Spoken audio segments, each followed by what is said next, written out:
नमस्कार दोस्तों, आपका इस वीडियो में स्वागत है और मैं हूं कृतिका शर्मा। आज की वीडियो में हम बात करने वाले हैं 5 ईयर प्लान्स की जो हिमाचल प्रदेश में रहे हैं। व्हाट वर 5 ईयर प्लान्स, थोड़ा ये देखेंगे, थोड़ा देखेंगे कि हिमाचल में किस तरीके से ग्रोथ रेट जो है आपका वो इंक्रीज डिक्रीज किया है, राइट। उसके अलावा पीपल आर वेरी एंग्री कि कोई सिंक्रोनाइज नहीं है। मेरे जो वीडियोस आते हैं कभी भी कोई भी आ जाता है, तो गाइस मैंने स्टार्ट इस तरीके से किया था कि जो आप लोग बोलेंगे लाइक कमेंट्स में आता है सेक्शन में, वो मैं उसके ऊपर वीडियो कर देती हूँ। But if you want me to streamline we can do that. भलोकरा के नेक्स्ट हम वंडरलैंड के चैप्टर वाइज चैप्टर शुरू करने की यहाँ पर बात कर रहे हैं। आज का जो टॉपिक है that is 5 year plans and इसके ऊपर काफ़ी ज़्यादा बार बोला गया है। Last time I guess Tanvi ने भी कमेंट किया था कि इसे हमें करना है। इसको आज हम देखने वाले हैं। अगर आपका कोई क्वेरी है वो आप मुझे इंस्टाग्राम पर मैसेज कर सकते हैं। I will try to reply all of you. PDF आपको हमारे टेलीग्राम चैनल से मिल जाएंगे जिसका लिंक डिस्क्रिप्शन बॉक्स में दिया गया है।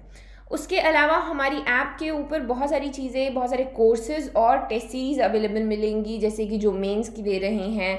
There are people who are still appearing in test series में, so you can go and check it out. चलिए शुरू करते हैं। First is what are these 5 year plans.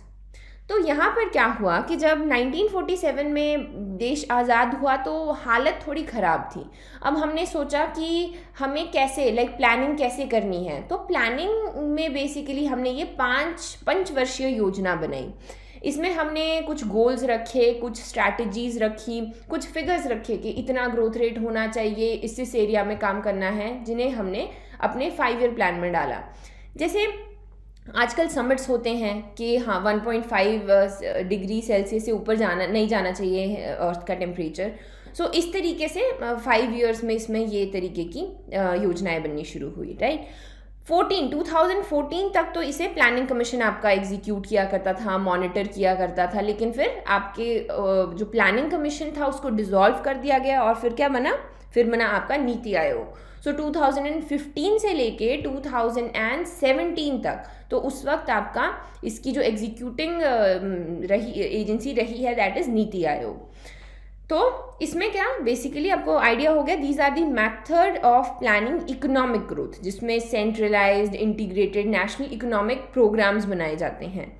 वो चीज़ें हम इस वीडियो में देखेंगे। तो इस तरीके से बहुत सारे आपके प्लान्स रहे हैं। प्रायोरिटी सेक्टर्स भी हम देख सकते हैं, इनके ऊपर कभी कभी क्वेश्चन आ जाता है। जैसे 11th जो 5 ईयर प्लान था उसमें कौन सा आपका प्रायोरिटी सेक्टर था। तो ये पिछले 3 साल से तो हिमाचल में आपका पिछले 4 साल से पिछले 5 ईयर प्लान्स में आपका सोशल सर्विसेज ही रहा है। That is important. उसके अलावा डायरेक्ट नहीं होता था कि जैसे ये यहाँ पर 5 ईयर प्लान दिए हुए हैं कि एक के बाद दूसरा आया, दूसरे के बाद तीसरा। अब जैसे यहाँ पर आप देखेंगे 66 के बाद 69 में आया है, तो इसे हम प्लान हॉलीडेज़ भी कहते हैं। कुछ हालात इस तरीके के बने कि हम नेक्स्ट 5 ईयर प्लान नहीं ला पाए, तो उसे हमने प्लान हॉलीडेज़ कहा, या रोलिंग प्लान्स भी इसमें आए। तो ये सब चीज़ें जो हैं आप जब प्रॉपर इकोनॉमी में पढ़ते हैं इंडिया लेवल पे कि हाँ किस तरीके से 5 ईयर प्लान्स बने, तो वहाँ पर आपको ये चीज़ें देखने को मिलती हैं। उसके अलावा सेक्टर्स हमें देखने को मिल जाते हैं। प्रायोरिटी ये जो आपका लास्ट 5 ईयर प्लान था, 12th 5 ईयर प्लान, उसका है अलग अलग सेक्टर्स। जब हम इस डॉक्यूमेंट को पढ़ते हैं काफ़ी बड़ा होता है। जैसे ये आपके सारे जो सेक्टर्स हैं इनके ऊपर अलग अलग चैप्टर्स होते हैं। तो अगर आपको पूरा पढ़ना है आप पूरा भी पढ़ सकते हैं, लेकिन एग्जाम पॉइंट ऑफ व्यू से कुछ कुछ ही चीज़ें इंपॉर्टेंट रहती है, या जिस तरीके का आपको एक आइडिया होना चाहिए। एक बड़ा GS का क्वेश्चन आ जाता है कि आपके 5 ईयर प्लान किस तरीके से चले हिमाचल में, तो आपको आइडिया होना चाहिए। बेसिकली जो डॉक्यूमेंट है वो काफ़ी ज़्यादा बड़ा हो जाता है, राइट। यहाँ पर भी आप प्रायोरिटी देखेंगे तो आपका सोशल सर्विसेज को यहाँ पर मिली हुई है। शेयर में भी 33.66% है, यानी कि सबसे ज़्यादा शेयर भी सोशल सर्विसेज को मिला है। That is it, right. फिर अगर हम एकदम स्टार्टिंग में जाएं और वहाँ से बात करें तो हम देखेंगे कि 5 ईयर प्लान तो बने आपके, जैसे भारत आज़ाद हुआ ये बने, लेकिन हिली एरियाज़ के ऊपर उस वक्त इतना ज़्यादा काम नहीं किया जा रहा था। अब इसके बहुत सारे रीजंस हो सकते हैं। देखिए उस वक्त हमारा माइंडसेट डिफरेंट था, हमारी ज़रूरतें डिफरेंट थी। तो हमें एक बड़ी सी पॉपुलेशन थी हमारे पास जिसको फीड करना था, इकोनॉमिक ग्रोथ के नाम पर कुछ नहीं था, तो बहुत सारी चीज़ें हमारे पास थी। अब वो था आपका जो मेन एरियाज़ में, जैसे आपके पंजाब हरियाणा है, यहाँ पर एग्रीकल्चरल लैंड इतनी सारी होती है कि उसके ऊपर काम किया जाए। हिमाचल में क्या था, या मतलब जो भी आपके हिली स्टेट्स हैं, यहाँ पर हर चीज़ एस्टैब्लिश करनी थोड़ी सी मुश्किल थी। इसकी वजह से हमें सोचा गया कि थोड़ा लाइक टाइम लगेगा। जब प्रॉपर हिमाचल स्टेट बन गया उसके बाद थोड़ा बहुत यहाँ की इकोनॉमिक कंडीशन पे काम होना शुरू हुआ, लेकिन उतना ज़्यादा नहीं जितना और स्टेट में चल रहा था, which is not like discriminatory, but उस वक्त ज़रूरत थी इस चीज़ की कि उन जो ज़्यादा एरियाज ज़्यादा यील्ड निकाल सकते हैं, ज़्यादा मैन्युफैक्चरिंग यूनिट जिनमें खोल सकते हैं, उनके ऊपर ज़्यादा फोकस किया जा रहा था। फिर क्या होता है कि हम स्पेशल कैटेगरी स्टेट्स में आ गए। अभी स्पेशल कैटेगरी स्टेट्स क्या हैं, अगर आपको याद भी होगा थोड़े टाइम पहले क्या हुआ, I guess last year Andhra Pradesh ने कहा कि हमें भी स्पेशल कैटेगरी स्टेटस चाहिए। सो इसमें बहुत सारी आपको कुछ कुछ लाइक बेनिफिट्स मिलते हैं, जैसे कोई भी सेंट्रली स्पॉन्सर्ड स्कीम है तो उसमें 90% का जो एक्सपेंडिचर है वो आपका सेंटर देगा, वेयर आप सिर्फ 10% दोगे। दो इसका वैल्यू थोड़ा कम हो गया है अभी, वाई बिकॉज इसको मैनेज जो है आपकी प्लानिंग कमीशन क्या करता था वो नहीं रहा, तो इसका भी थोड़ा तवज्जो जो है वो कम हो चुका है।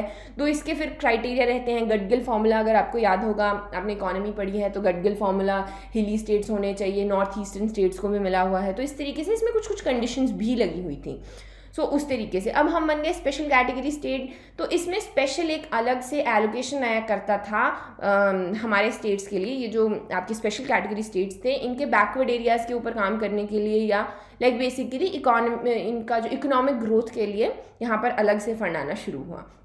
सो this was good for Himachal Pradesh. फिर अगर हम 5 ईयर प्लान्स की बात करें, तो जैसे अगर आपको क्वेश्चन आता है लिखने के लिए कि 5 ईयर प्लान्स में हिमाचल ने कैसे ग्रो किया, तो आपको थोड़े बहुत फिगर्स ये आने चाहिए। लाइक अगर आपको MCQ आ जाता है वो थोड़ा टफ हो जाता है, क्योंकि उसमें लाइक प्रॉपर आपके डिजिट्स पूछ लिए जाएंगे, वो याद रहे ना रहे, लेकिन यहाँ पर अगर बड़ा क्वेश्चन आता है तो आप लोग लिख सकते हैं। फर्स्ट 5 ईयर प्लान में हमारा जो ग्रोथ रेट था, एनुअल रेट था, that was 1.6%, whereas national average was 3.6%। Third plan में हम थोड़ा सा आगे बढ़े धीरे धीरे, 1971 तक आते आते हमने जो नेशनल एवरेज है ग्रोथ रेट का उसको पार कर लिया था, एंड हम ज़्यादा अच्छा यहाँ पर परफॉर्म करने लगे। थोड़ा प्रॉब्लम ये रहा कि वही आपके हैवी इन्वेस्टमेंट्स यहाँ पर नहीं आया करते थे, क्योंकि वो अभी कहीं और जा रहे थे जो आपके और स्टेट्स हैं वहाँ पर। लेकिन हमारा पेस इसकी वजह से स्लो रहा, लेकिन इसका मतलब ये नहीं है कि डेवलपमेंट नहीं हुई, डेवलपमेंट हुई लेकिन धीरे धीरे हुई। सो ये चीज़ हमें यहाँ पर देखने को मिलती है। फिर आता है आपका 6th प्लान, इसमें इकोनॉमी थोड़े टाइम के लिए स्लो हुई और लाइक जो आपका ग्रोथ रेट है वो कम हुआ नेशनल एवरेज से, लेकिन हमने जितनी पेस से वो कम हुआ था उतनी ही जल्दी हमने लाइक आगे बढ़ गए, और 7th 5 ईयर प्लान तक आते आते हमारा जो इकोनॉमिक ग्रोथ है it was 1.5 times the national average. So we were doing so fine. फिर आगे आपका 9th प्लान, इसमें भी आपका annual rate was 6.4% against 5.4% at the national level. So ये चीज़ें हमें देखने को मिलती है, तो थोड़ा सा हल्का फुल्का आइडिया होना चाहिए कि किस तरीके से वेरी कर रहा है।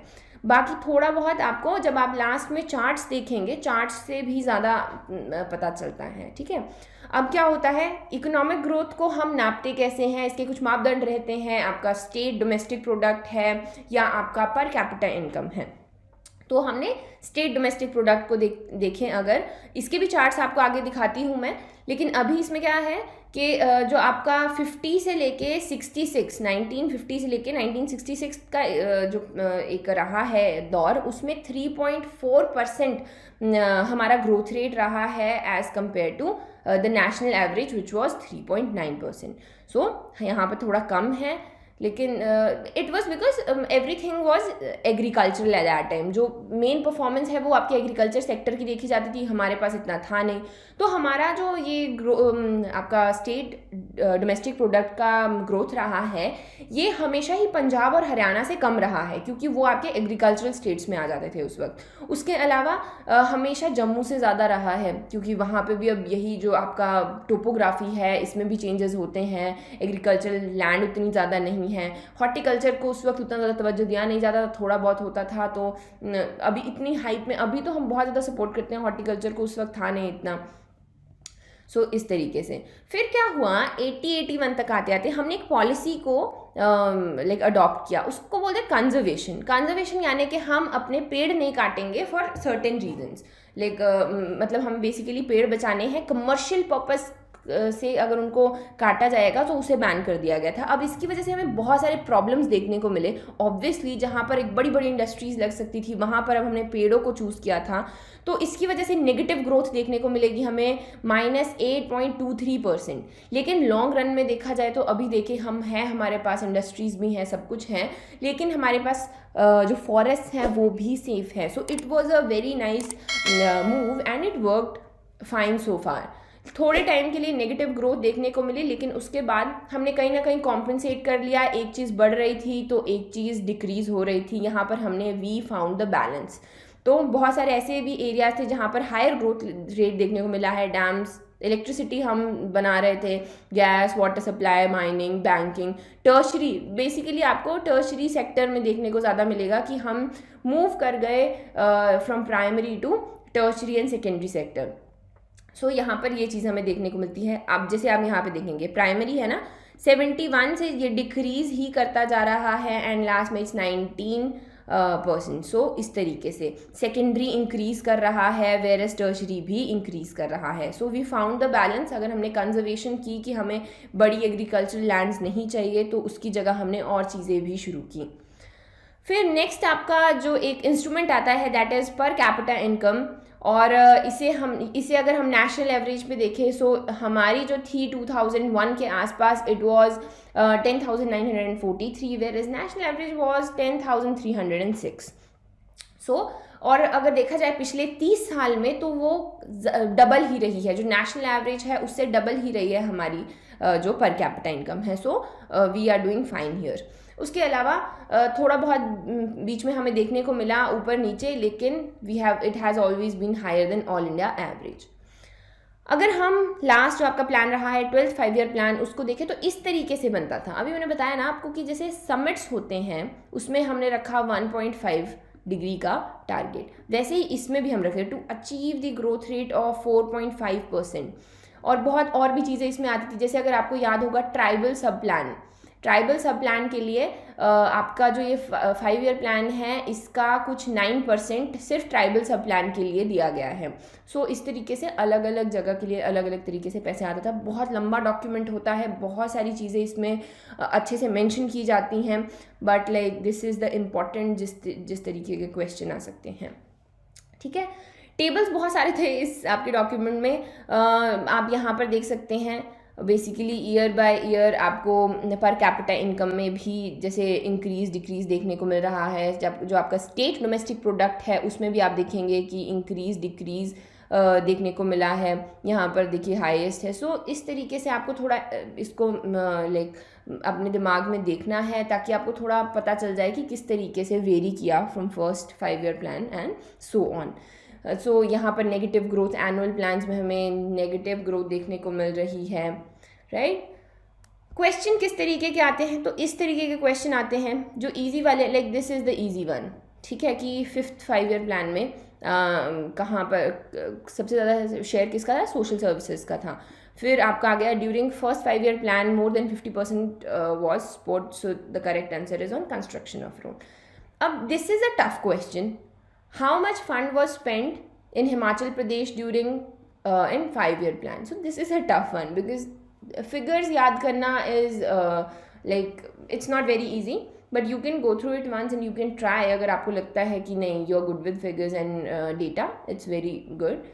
So इस तरीके के question हमें इसमें देखने को मिल सकते हैं। So guys, that is it for today। I hope आपको ये वीडियो पसंद आएगा and it will help you। Otherwise if you have any other topic वो भी आप कमेंट सेक्शन में बता दीजिए। अदरवाइज़ हम जो वंडरलैंड की सीरीज़ है वो तो अभी शुरू कर ही देंगे, right. So all the very best guys.